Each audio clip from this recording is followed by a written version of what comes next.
नमस्कार दोस्तों, आपका स्वागत है हमारे अपने YouTube चैनल जोसोलॉजी में। दोस्तों, हमारा देश पौराणिक काल से ही ऋषियों और महर्षियों की तप स्थली रहा है। हिंदू धर्म ग्रंथों में कई ऐसे ऋषियों महर्षियों का वर्णन मिलता है जिन्होंने अपने तपोबल से मानव जाति के कल्याण के लिए कई तरह के कार्य किए हैं। तो वहीं कहीं ऐसे ऋषि भी हुए हैं जिनकी शक्ति से देवराज इंद्र को भी डर सताने लगा था कि कहीं उनसे देवराज की पदवी कोई छीन ना ले। इसी कारण उन्हें जिस किसी भी ऋषि की तपस्या से भय लगने लगता था, उनकी तपस्या को भंग करने के उद्देश्य से वो स्वर्ग की अप्सरा को पृथ्वी लोक पर भेज देते थे। ऋषि अप्सरा के रूप और यौवन को देखकर मोहित हो जाते थे। इस वीडियो में हम एक ऐसे ऋषि की कथा बताने जा रहे हैं जिन्होंने करीब 1000 वर्षों तक एक अप्सरा के साथ संभोग किया। तो दोस्तों, आइए जानते हैं ऋषि कंडु के 1000 साल तक संभोग करने का रहस्य। दोस्तों, कथा के अनुसार पौराणिक काल में एक महर्षि कंडु हुआ करते थे जिनका आश्रम गोमती नदी के तट पर था। एक बार की बात है, ऋषि कंडु ने घोर तपस्या करना शुरू किया। वो तपस्या में इतने लीन हो गए कि उन्हें किसी भी चीज़ का आभास ही नहीं होता था।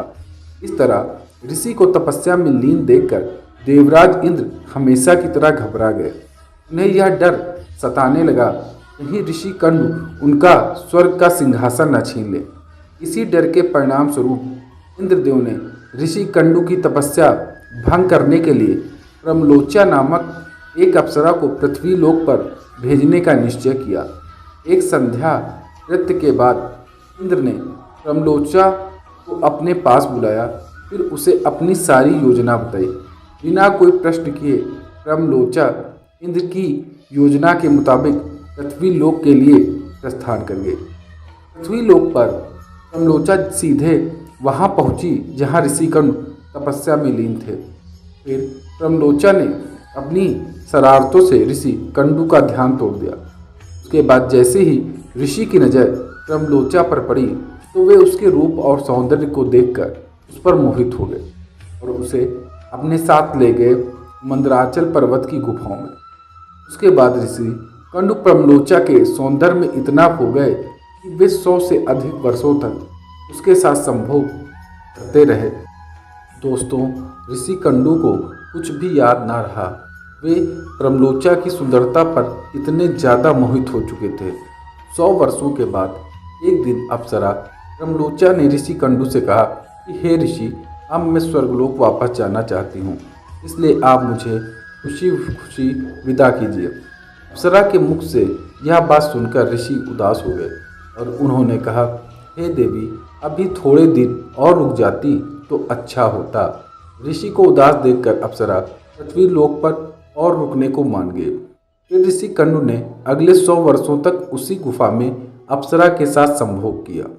फिर 100 वर्षों बाद एक दिन प्रमलोचा ने ऋषि कंडु से कहा, हे मुनि, मुझे पृथ्वी लोक पर आए हुए बहुत समय हो गया है, अब तो आप मुझे स्वर्गलोक जाने की इजाज़त दे दीजिए। ऋषि कंडु उसकी बात सुनकर फिर व्यथित हो गए। बोले, हे देवी, अभी कुछ समय और रुक जाओ, फिर चले जाना। इसी तरह कई 100 वर्ष बीत गए।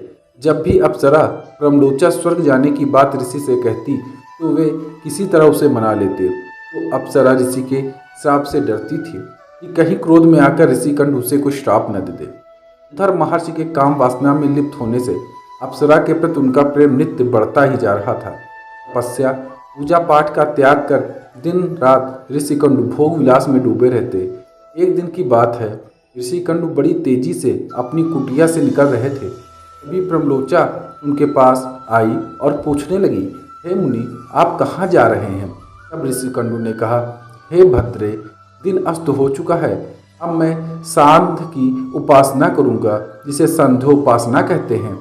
अगर ऐसा नहीं किया तो मेरा धर्म नष्ट हो जाएगा। यह सुनकर प्रमलोचा मुस्कुराए बिना रह न सकी और बोली, सब वेदों के ज्ञाता, इतने वर्षों से क्या आप आज पहली बार सूर्यास्त हुआ है? जो आप संध्या वंदन नहीं करेंगे तो आपका धर्म नष्ट हो जाएगा। मैं तो आपसे जब से मिली हूँ, आपने कभी भी संध्या वंदन नहीं किया। इस प्रकार के वचन सुनकर ऋषिकंडु बोले, हे भद्रे, नदी के इस सुंदर तट पर आज सवेरे ही तो तुम आई हो। मुझे भली भांति स्मरण है, मैंने आज ही तुमको अपने आश्रम में प्रवेश करते हुए देखा था। अब दिन के समाप्त होने पर सांध्यकाल हुआ है। मुझे तो लगता है कि तुम मेरा उपहास कर रही हो। प्रमलोचा ने ऋषि से कहा, हे ब्राह्मण श्रेष्ठ, आपका यह कथन सत्य है कि आपके आश्रम में मैं सवेरे आई हूँ, परंतु आज नहीं। जिस सुबह मैं यहाँ आई थी उस समय को तो कई सौ वर्ष बीत चुके हैं। यह सुन महर्षि कंडु घबरा गए और बोले कि हे सुंदरी, मुझे सही सही बताओ, मुझे तेरे साथ रमण करते हुए कितना समय बीत चुका है। तब प्रमलोचा ने कहा कि आपको मेरे साथ रमण करते हुए 907 वर्ष 6 महीने और 3 दिन हो चुके हैं। यह सुनकर ऋषिकंडु हैरान हो गए और बोले, हे प्रिय, क्या तुम सत्य कह रही हो या फिर मेरे साथ कोई मजाक कर रही हो? ऐसा प्रतीत होता है कि मैं तुम्हारे साथ एक ही दिन रहा हूँ। तब प्रमलोचा बोली, हे ब्राह्मण, मैं आपसे कैसे झूठ बोल सकती हूँ, वो भी उस समय जब आप अपने धर्म मार्ग का अनुसरण करने के लिए तत्पर हो रहे हो और मुझसे पूछ रहे हैं। मैं यहाँ किसी के कहने से आई थी। ऋषि, आप क्रोधित ना हो, मैं आपको सारी घटना का सत्य बताती हूँ, परंतु हे ऋषि, इसमें मेरा कोई दोष नहीं, मुझे क्षमा कर दीजिए। तब ऋषिकंडु ने कहा कि जल्दी बताओ, तुम्हें यहाँ किसने भेजा है? तब प्रमलोचा ने कहा कि आपकी तपस्या से देवराज इंद्र को डर लगने लगा था, उन्होंने ही आपकी तपस्या को भंग करने के लिए मुझे यहाँ भेजा। प्रमलोचा के मुख से ऐसे वाक्य सुनकर ऋषिकंडु व्याकुल हो गए और बोले कि धिक्कार है मुझ पर, मेरा धर्म नष्ट हो गया। एक स्त्री ने मेरी बुद्धि को भ्रष्ट कर दिया। इस स्त्री के संग से मेरा समस्त जीवन का तप नष्ट हो गया। इसलिए हे पापनी स्त्री, अब तू जहाँ जा सकती है, क्योंकि तुझे इंद्र ने जिस कार्य के लिए भेजा था वह कार्य संपन्न हो चुका है। तूने मेरा तप नष्ट कर दिया है। महर्षि को इस प्रकार क्रोधित देख प्रमलोचा भय से कांपने लगी, जिस वजह से उसका पूरा शरीर पसीने से भीग गया। उस समय ऋषि ने जो गर्भ प्रमलोचा में स्थापित किया था वह भी अप्सरा के रोम छिद्रों से बाहर निकलकर पसीने के रूप में शरीर से बाहर हो गया। प्रमलोचा ने पसीने से वायु को उस गर्भ से इकट्ठा किया और वृक्षों ने उसे ग्रहण किया।